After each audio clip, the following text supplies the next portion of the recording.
Hello दोस्तों, मैं हूं एहसान। एक बार फिर से स्वागत करता हूं अपने इस यूट्यूब चैनल पर। जैसा कि आप सब लोग जान रहे हैं कि हम लोग पिछले कई दिनों से यूपी बोर्ड एग्ज़ाम से संबंधित प्रश्नों को के मॉडल पेपर्स को हल कर रहे हैं। उसी के क्रम को आगे बढ़ाते हुए मैं आज साइंस के द्वितीय चैप्टर को के इम्पोर्टेंट क्वेश्चंस को यहाँ पे डिस्क्राइब करने की कोशिश कर रहा हूँ। और आई होप कि आपको पहला वीडियो आपको पसंद आया होगा।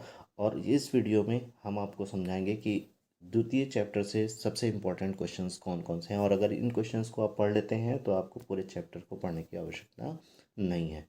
ठीक है ना। और साथ ही साथ आपको इस आइडिया मिल जाएगा कि इस चैप्टर से क्या पूछा जाने वाला है। ठीक है ना। तो सबसे पहला ये सवाल है कि एक विलयन में हाइड्रोजन आयनों की सांद्रता H-8 मोल है। इस विलयन का पीएच मान बताइए। विलयन का अम्लीय है या क्षारीय, ये भी हमें और आपको हल करके बताना है। तो यहाँ पर देखो बेटा कि यहाँ पे हमें और आपको क्या दे रखा है, H प्लस आयन जो है उसकी सांद्रता हमें दे रखी है 10⁻⁸ मोल। ठीक है ना। अब हमें और आपको इस सूत्र यहाँ पे लगाना है कौन सा, pH equal to log H plus, ये वाला फार्मूला लगाना है। अब यहाँ पे इक्वल लगा दीजिए, लॉग सॉरी माइनस होता है। ठीक है ना। तो यहाँ पे h की वैल्यू रख दीजिए 10⁻⁸। ठीक है ना। यहाँ फार्मूला कौन सा लग जाएगा, लगेगा m⁻n। तो क्या हो जाता है, log m⁻n बराबर क्या हो जाता है, n log m, यानी जो यहाँ पे ये है और log के आगे आ जाएगा। तो ये वैल्यू क्या हो जाएगी, ये वैल्यू हो जाएगी माइनस माइनस प्लस 8 log 10। ठीक है। log 10 की वैल्यू कितनी होती है, 1। तो यहाँ पे क्या हो जाएगा, 8 × 1, तो बराबर वैल्यू कितनी हो गई, 8। तो यहाँ पे जो पीएच मान आया वो कितना आ गया, 8। 8 की वैल्यू 7 से ज़्यादा है या कम, ज़्यादा। तो हमें और आपको क्या पता चल गया कि अगर 7 होता तो उदासीन होता, लेकिन चूंकि ये 8 जो है वो ग्रेटर देन है 7 से। ठीक है ना। और जब कोई चीज़ ग्रेटर देन होती है तो यहाँ पे ये वैल्यू क्या हो जाएगी, ये हो जाएगा क्षारीय विलयन हो जाएगा। तो हमारा विलयन क्या हो जाएगा, क्षारीय, और इसका पीएच मान कितना हो जाएगा, 8। ठीक है ना। आगे बढ़ते हैं। दूसरा सवाल है कि हाइड्रोजन आयन सांद्रण क्या होता है। एक विलयन में हाइड्रोजन हाइड्रोक्साइड आयन सांद्रण 1 × 10⁸ मोल है, मोल प्रति लीटर है। इस विलयन का पीएच मान ज्ञात कीजिए। तो ये जो सवाल है ना, ये दो सेट में बटा हुआ है। ठीक है ना। तो यहाँ पे आप सब लोग जानते हैं कि H plus into OH minus, तो ये जो होता है इन दोनों का गुणनफल कितना होता है, 1 × 10⁻14। क्योंकि आप सब लोग जानते हैं कि जो हमने स्केल पढ़ी है उसमें कितने होते हैं, 14 खाने होते हैं। ठीक है। अब यहाँ पर देखिए OH आयन की सांद्रता आपको दे रखी है। तो यहाँ पे आप क्या वैल्यू क्या हो जाएगी, H प्लस ब्रैकेट में 1 × 10⁻⁸ बराबर 1 × 10⁻14। तो ये गुणे में है तो इधर क्या हो जाएगा, ट्रांसफ़र हो जाएगा। ट्रांसफ़र कर दीजिए, 1 × 10⁻14 बटे 1 × 10⁻8। माइनस में वैल्यू है, इधर जाएगा तो पॉजिटिव हो जाएगा। तो यहाँ पे 14 में से 8 घट जाएगा। तो ये वैल्यू कितनी हो जाएगी, 1 × 10⁻⁶ कितनी हो जाएगी, 10⁻⁻6। तो हमें क्या मिल गया, H प्लस आयन हमें और आपको मिल गया है। वैल्यू कितनी आ गई, 1 × 10⁻⁶। इसे हम लोग ऐसे भी ले सकते हैं 10⁻⁶, क्योंकि 10 को किसी भी एक से गुणा करोगे वही संख्या आ जाएगी। ठीक है ना। अब यहाँ H प्लस आयन मिल गया। अब हमारे पुराने फार्मूले पे चले जाइए, जो सवाल नंबर 1 था। ठीक है ना। क्या क्या था हमारा पहला वो सवाल, formula pH equal to minus log H plus. तो यहाँ पे देखो ये माइनस लॉग H प्लस की वैल्यू यहाँ पे रखना है H प्लस। ठीक है ना, क्या रखना है, H प्लस, H प्लस 10⁻⁻6। ठीक है ना। अब ये 10⁻6 यहाँ पे क्या होगा, ये 10⁻⁻6 यहाँ पे आ जाएगा। ठीक है ना। आगे, और जब आगे आएगा तो क्या हो जाएगा, ठीक है, ये हो जाएगा माइनस माइनस प्लस 6 log 10। ठीक है ना। और log 10 की वैल्यू कितनी होती है, log 10 की वैल्यू होती है 1, ठीक है ना। तो ये बराबर 6 × 1, तो ये हो जाएगा कितना 6। तो क्या पता चला कि जो पीएच की वैल्यू है, जो हमारी जो पीएच का मान आया वो कितना आ गया 6। तो जब किसी पीएच का मान यहाँ पे आया 6, पीएच का मान क्या हो गया यहाँ पे, बड़ा है 7 से कि जो छोटा, छोटा। तो जब 7 होता है तो उदासीन होता है, 7 से छोटा है तो इसका मतलब ये क्या हो गया, अम्लीय। तो क्या पता चला कि ये विलयन कैसा हो गया, अम्लीय विलयन हो गया। ठीक बात है ना। चलिए आगे बढ़ते हैं। सवाल नंबर 3, कारण बताओ। सवाल है, लिखा हुआ है कि पीतल एवं तांबे के बर्तन में दही तथा खट्टे पदार्थ क्यों नहीं रखे जाते। तो इसका सीधा सीधा जवाब है कि जो कॉपर है वो धातु है, धातुएं अम्ल के साथ मिलकर के क्या बना लेती हैं, लवण बनाती है। धातु क्या बनाती है, धातु प्लस अम्ल इक्वल टू लवण। लेकिन मैं आपको बताऊं, यहाँ पे जो आपका जो ये है, जब आप कॉपर को जो है खट्टे चीज़ों में रखेंगे, ठीक है ना, तो ये क्या हमने हानिकारक लवण बनाता है। ठीक है, हानिकारक लवण, हानिकारक मतलब उसको खाने से आपको नुकसान हो सकता है, या इसी वजह से दही वगैरह को तांबे के बर्तन में नहीं रखना चाहिए। अगला देखिए, अगला लिखा है कि अम्ल का जलीय विलयन विद्युत का चालन क्यों होता है। ठीक है ना। तो इसके पीछे सिर्फ एक ही रीज़न है कि जो अम्ल का जो जलीय विलयन होता है वो उसमें जली, आप लोग बताइए कि अम्ल क्या होता है। अम्ल में देखिए हम लोग क्या कहते हैं कि H+ आयन, यानी जहाँ पे H+ आयन निकलता है वो चीज़ें अम्लीय होती हैं। तो H+ आयन प्लस आयन तभी लगता है जब इलेक्ट्रॉन कोई अपनी कक्षा को छोड़कर बाहर निकल जाता है, अर्थात इलेक्ट्रॉन चलता है। क्या है, इलेक्ट्रॉन चलता है। और फिजिक्स में हम लोगों ने क्या पढ़ रखता है कि जब इलेक्ट्रॉन में गति होती है तो वहाँ पे धारा बहने लगती है, धारा बहने लगती है। ठीक है ना। तो क्या पता चला कि किसी भी अम्ल का जो जलीय विलयन है वो विद्युत का सुचालक होता है, क्योंकि उसमें इलेक्ट्रॉन मुक्त होने लगते हैं। आगे बढ़िए। अगला सवाल है, लिखा हुआ है कि शुष्क HCl जो है, जो गैस होता है, वो लिटमस पेपर के रंग को क्यों नहीं परिवर्तित कर पाता। तो इसका सीधा सीधा जवाब है कि शुष्क HCl में गैस आयनों की जो आयन होते हैं वो अनुपस्थित होते हैं, यानी गैस में कोई आयन नहीं होता। जब आयन ही नहीं होंगे, जब इलेक्ट्रॉन ही मुक्त नहीं होंगे, तो वहाँ पे कोई परिवर्तन नहीं होगा, मतलब वहाँ पे किसी भी प्रकार की रासायनिक अपक्रिया नहीं होगी। समझ में आ गई बात। आगे बढ़ते हैं। लिखा हुआ है, जल की अनुपस्थिति में अम्ल का व्यवहार अम्लीय क्यों नहीं हो, यानी जल की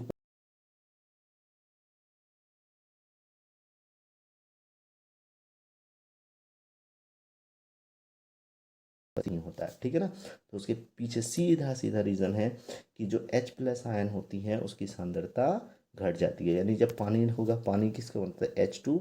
तो यहाँ पे जब H2O नहीं नहीं होगा, यानी उसमें हाइड्रोजन आयन नहीं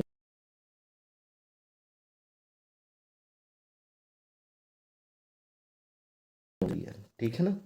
जब H+ आयनों की सांद्रता घट जाएगी तो क्या होगा, उसमें इलेक्ट्रॉन प्रवाहित नहीं होंगे, कम प्रवाहित होंगे। तो जब कम होंगे तो उसमें जो क्या होगा, उसकी अम्लीयता घट जाएगी। ठीक बात है ना, बात समझ में आ गई। चलिए आगे बढ़ते हैं। अगला लिखा हुआ है कि NaHCO3 को गर्म किया जाता है। यहाँ पे क्या होता है, क्या होता है जब, यानी हमको रासायनिक समीकरण देना है। तो यहाँ पे देख लीजिए, NaHCO3 ये जब क्रिया करेगा तो दो चीज़ें बनाएगा, Na2CO3 यानी सोडियम कार्बोनेट, ठीक है ना। और उसके साथ साथ यहाँ पे H2O, साथ ही साथ CO2 गैस यहाँ पे डबल कर दीजिए। तो हमारे क्या पता चला कि हमको जो है कार्बन डाइऑक्साइड H2O और Ca2CO3 हमें प्राप्त हो जाता है जब सोडियम बाइकार्बोनेट को गर्म किया जाता है तब। चलिए अगला देखिए, लिखा हुआ है शुष्क बुझे हुए चूने यानी CaOH का होल ट्वाइस, इसके ऊपर अगर हम क्लोरीन गैस को प्रवाहित कर दें, ठीक है ना, क्या कर दें, इसके ऊपर हम क्लोरीन गैस प्रवाहित कर दें, ठीक है ना, तो क्या होगा। ठीक है ना। तो होगा ये बेटा कि ये आसानी के साथ दोनों मिलकर के क्या बना लेंगे, ये बना लेंगे सी जो है CaO CO2 प्लस H2O, क्या बना लेंगे, CaOCO2 प्लस H2। ठीक है ना। आगे बढ़ते हैं। लिखा हुआ है CaOCl2, CaOCl2 ये क्रिया करता है H2SO4 से। किससे करता है? H2SO4 से। तो जब H2SO4 से क्रिया होगी तो क्या बनेगा? तो यहाँ पे सिंपल सी बात नहीं, समझ लीजिए कि यहाँ पे जो मतलब कैल्शियम है वो यहाँ पे हाइड्रोजन को विस्थापित कर देगा, हाइड्रोजन ऑक्सीजन के साथ चला जाएगा। सिंपल बात है, क्योंकि ये धन विद्युतीय है, ये परबल ऋण विद्युतीय है। परबल धन विद्युतीय, परबल ऋण विद्युतीय के पास चला जाएगा तो ये बना लेगा H2O। ठीक है ना? और यहाँ बन जाएगा CaSO4 प्लस H2O। अच्छा, यहाँ पे क्लोरीन क्या है? क्लोरीन के देखो दो ही अणु है, यानी दोनों अणु यहाँ मौजूद हैं। तो ये बेचारा कहेगा कि भैया चुपचाप निकल चलो, और अकेले अकेले ये क्लोरीन गैस के रूप में बाहर निकल जाएगा। अगला यहाँ पर देखो दिया हुआ है अम्ल तथा क्षार, लिखा हुआ है, एक उदाहरण सहित परिभाषित करो। तो अम्ल तथा क्षार किसे कहते हैं? तो वो चीज़ें जिनमें H+ आयन पाया जाता है अम्ल कहलाता है। वो चीज़ें जिसमें OH आयन पाए जाते हैं क्षार कहलाते हैं। अगला यहाँ पर दिया गया है विरंजक चूड़ किसे कहते हैं? ठीक है ना? तो विरंजक चूड़ यहाँ पे आप लोग सिंपल ऐसे समझ लीजिए कि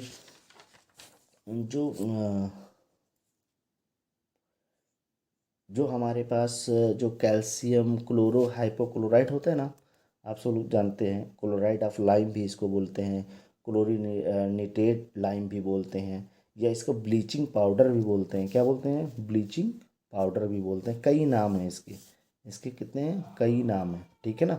जैसे लेकिन इसको केमिकल फार्मूला किसके कहते हैं? CaOCl2। इसको हम लोग CaOCl2 बोलते हैं। इसका अणुभार कितना होता है? अणुभार 127 होता है। कितना होता है? 127। ठीक है। इसको हम लोग अगर रासायनिक नाम देखें तो क्या होता है? Calcium chloro हाइपोक्लोरेट। क्या होता है? कैल्शियम क्लोरो हाइपोक्लोरेट कहते हैं। ठीक है ना?